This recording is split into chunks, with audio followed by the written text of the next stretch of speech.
Hello everybody and welcome back to a new video. My name is Sarah and today I'm going to be going over my September TBR.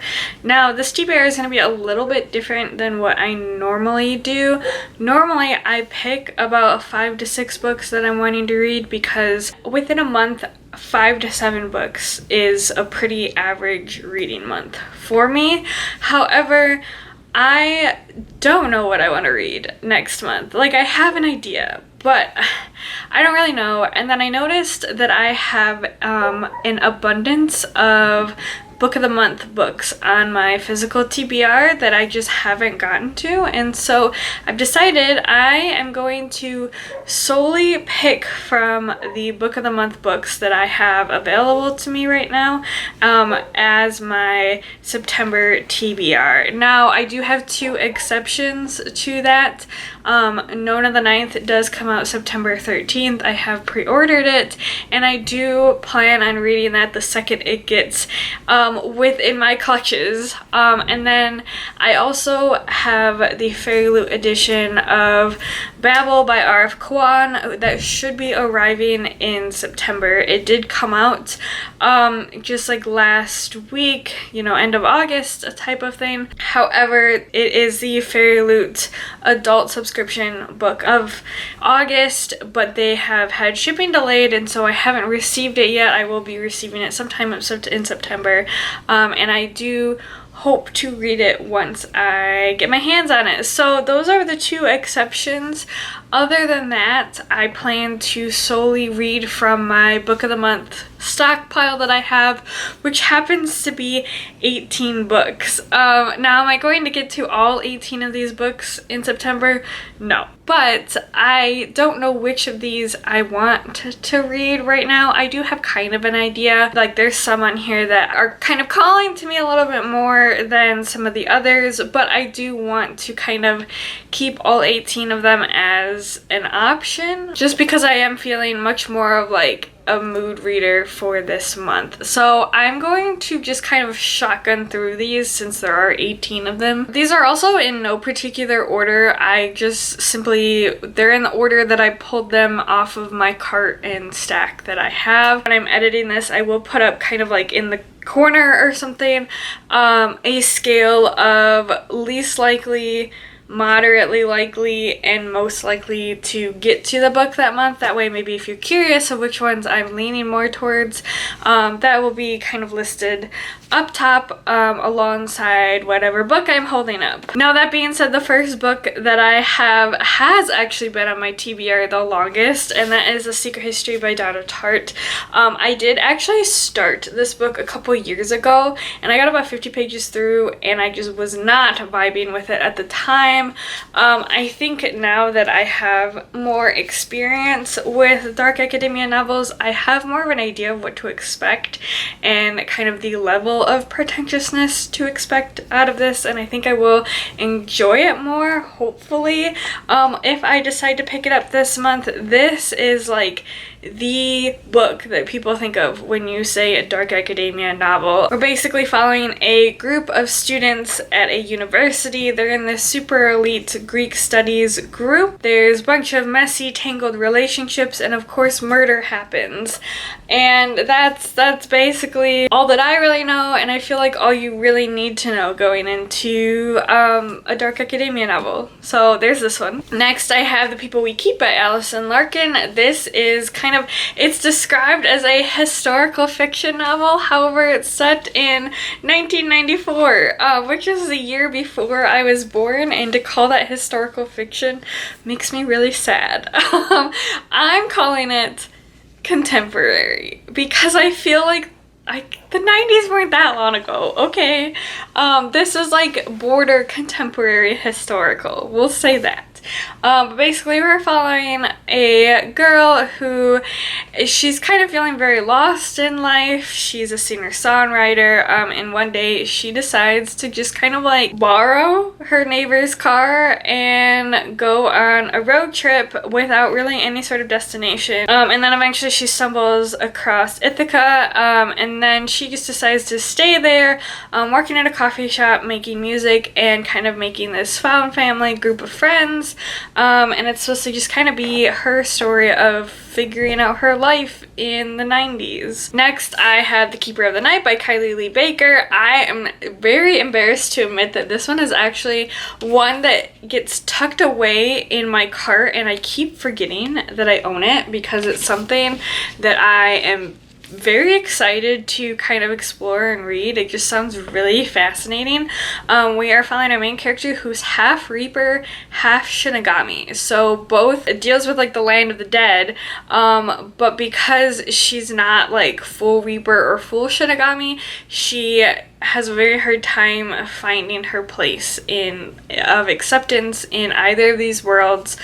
She ends up being pushed out of London and out of like the circle of Reapers, and so she goes to Japan to join the group of Shinigamis there. But in order to gain full acceptance within the Shinigami community, she has to kill 3 yokai demons, and so this is kind of the book of her journey towards going through that quest and towards acceptance. So next I also have What Comes After by Joanne Tompkins. This is kind of, I feel like, a contemporary novel, but also it's supposed to have like a mystery at its core as well. So we're set in a woodsy community in the Pacific Northwest, and we follow 2 households that have single parents where both of their children died in the same tragic accident, and so they're both grieving. And one day a young girl comes out of the woods and she's pregnant and she has nowhere to go, and so then the 2 households end up taking her in, and while they're kind of looking after her, they start to learn that she is kind of tied in with both of their sons' deaths. So there's kind of the mystery of like what happened with the son and how the young girl is involved. But it says, with a suspenseful mystery at its core, What Comes After is an unforgettable story of loss and anger, but also of kindness and hope, courage and forgiveness. It is a deeply moving account of strangers and friends helping one another forward after tragedy as they learn how their losses can unite them all. And then I also have Razorblade Tears by S.A. Cosby. This is supposed to be a thriller novel where we have these 2 ex-cons and their sons were in a relationship together. They were married, but they ended up being murdered, and so the dads, who are the ex-cons, who neither of them had really fully accepted their sons and their sexuality, but they decide that they are going to get revenge for their sons and work together. And while doing that and figuring out, you know, what happened and how to get revenge, they kind of go down this other journey towards acceptance of their now dead sons. So next I have The Perishing by Natasha Dion. This is surprisingly one of the lowest rated books on Goodreads that I have on my physical TBR as a whole. I watched a video where Meg with Books read this book. It was a video of like her reading the 3 lowest rated books that she had on her TBR on Goodreads, and she says that this book, because it was like through Book of the Month, was marketed towards the wrong group of people, because it is very much more a literary fiction and kind of one of those really strange, more experimental pieces that it just doesn't really jive with the general Book of the Month audience, and so she said that she feels like that's why it's kind of rated so low, because it is very like experimental and literary and very much like a thought piece instead of like a traditional story. So that's kind of something that I'm going to be keeping in mind going into this, but we're basically following a young black woman in 1930s Los Angeles who quickly realizes that she thinks that she is an immortal who has lived through different time periods in Los Angeles, because she starts having dreams and visions of these different lifetimes that she doesn't remember experiencing, but that like she innately knows that she has experienced. And so it just sounds very interesting, but I am going to go into this keeping in mind that it is more of a experimental thought piece. And I also have Everything We Didn't Say by Nicole Bart. This is a novel where we follow our main character. We're back when she was 19. Her neighbors were murdered and her younger brother became the prime murder suspect. And so then the main character kind of left town, but now she's back in town in present day, and the murders start happening again, like with very similar circumstances to the murder that her brother was accused of.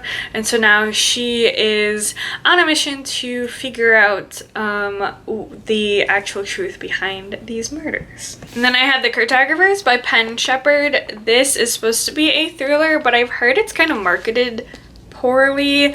We are following our main character, who is a map maker, and her father both are map makers. She kind of grew up in the map making circle, but she had a falling out with her father when she kind of was looking at this old gas station map, and they got in a huge argument where he told her that it was like a waste of time, and it was a huge falling out. But then in present day, turns out her father was murdered, and he was in some sort of like little library study area, and they found his dead body with the map that she and him had a falling out over. And so she quickly realizes that there is more to this map that meets the eye, and that there seems to be a string of murders that are all connected to this map. And it says it's supposed to be a thriller, kind of following her as she discovers this underground group of map makers and this map that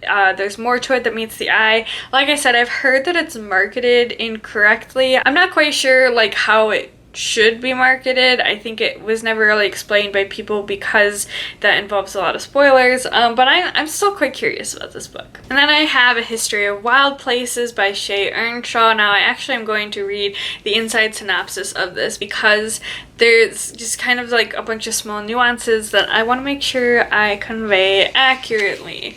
So it says, Travis Wren has an unusual talent for locating missing people. Hired by families as a last resort, he requires only a single object to find the person who has vanished. When he takes on the case of Maggie St. James, a well-known author of dark, macabre children's books, he is led to a place many believe to be only a legend. Known as Pastoral, this reclusive community was founded by like-minded people searching for a simpler way of life. But soon after Travis stumbles upon it, he disappears, just like Maggie St. James. Years later, Theo, a lifelong member of Pastoral, discovers Travis's abandoned truck beyond the border of the community.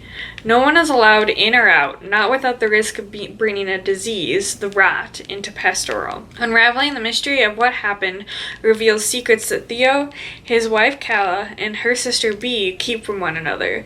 Secrets that prove their perfect, isolated world isn't as safe as they believed, and that darkness takes many forms.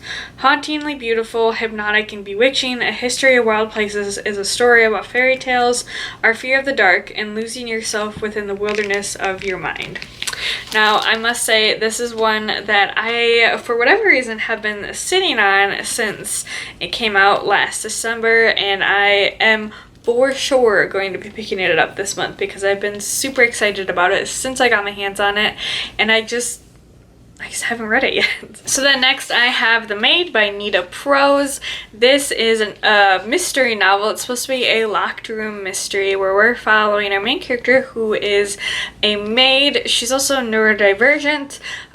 She's very particular about cleanliness and kind of manners and things like that. So one day while doing her job, she goes into one of the hotel suites to clean it and finds the occupant dead on the bed. And she ends up becoming the prime murder suspect because of her more unusual behavior, and so then she has to figure out who actually killed the occupant of this hotel room in order to save herself. So next I have A River Enchanted by Rebecca Ross. This is Ross's adult fantasy debut. She primarily writes YA fantasy. So in this book, we're following our main character who lives on this kind of like enchanted island. But he leaves to go train to be a bard. And then when he comes back home, he realizes that a lot of the elemental spirits on this island have been kidnapping the young women. So then he has to unwillingly team up with the heir to kind of the monarchy of this island in order to figure out the mystery behind why these young women are being kidnapped. Next, I have Tomorrow and Tomorrow and Tomorrow by Gabrielle Zevin. I've heard a few people talk about this, and every single one of them have absolutely raved about it.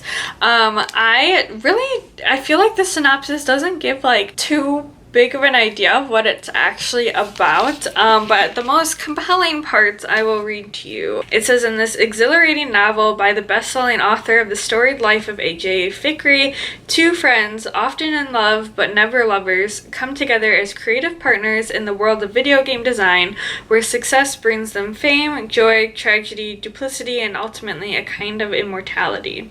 Spanning 30 years, from Cambridge, Massachusetts to Venice Beach, California, and lands in between and far beyond, Gabrielle Zevin's Tomorrow and Tomorrow and Tomorrow is a dazzling and intricately imagined novel that examines the multifarious nature of identity, disability, failure, the redemptive possibilities in play, and above all, our need to connect, to be loved, and to love.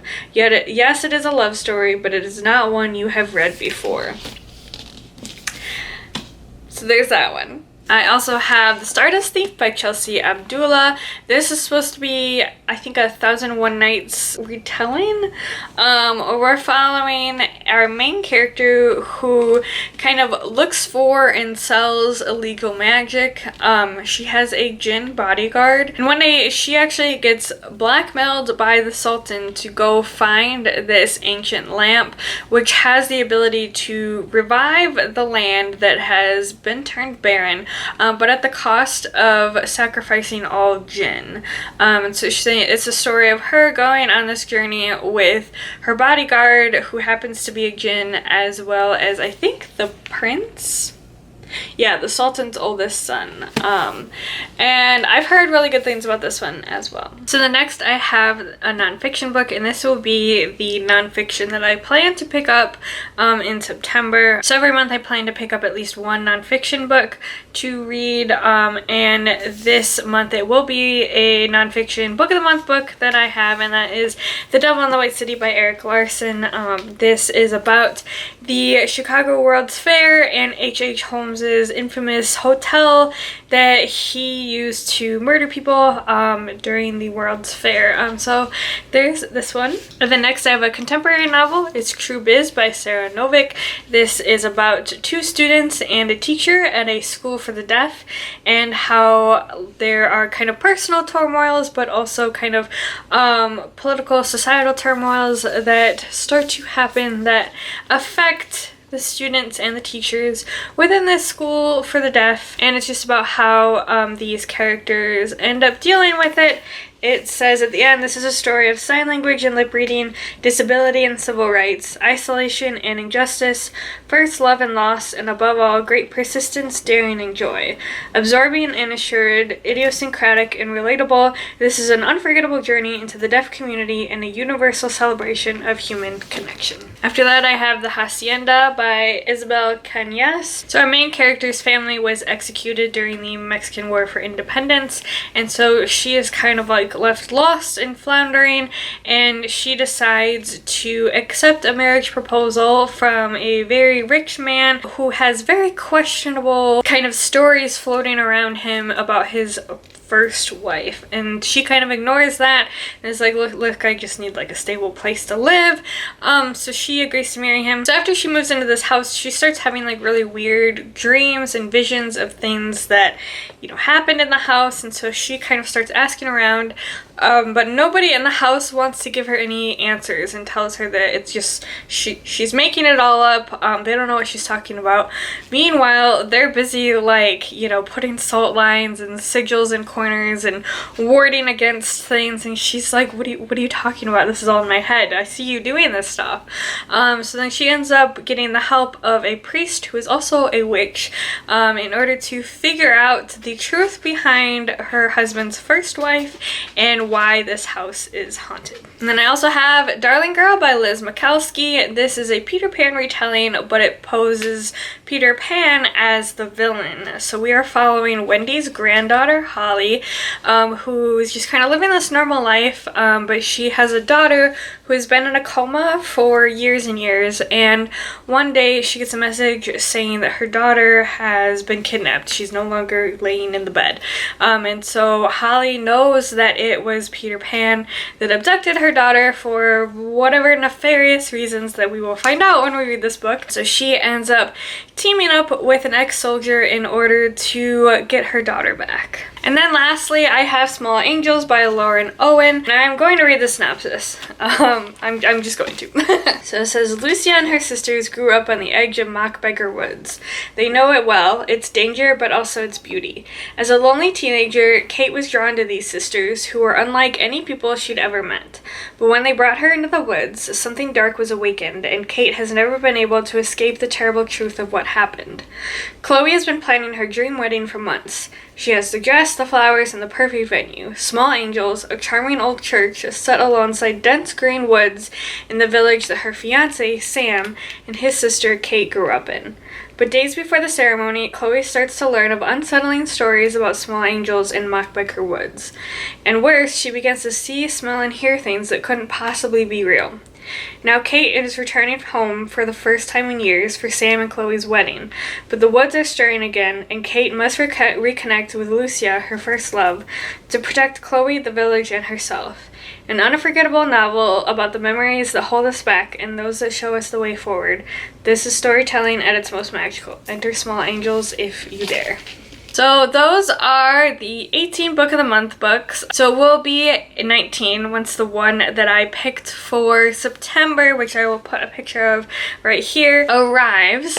But yeah, those are my options for reading for September. So let me know if you've read any of these, if you're looking to read any of these. I'd love to hear from you down in the comments. But thank you so much for watching. I hope you consider sticking around and subscribing. But as always, I hope you have a great rest of your day, and I will see you in the next video. Bye!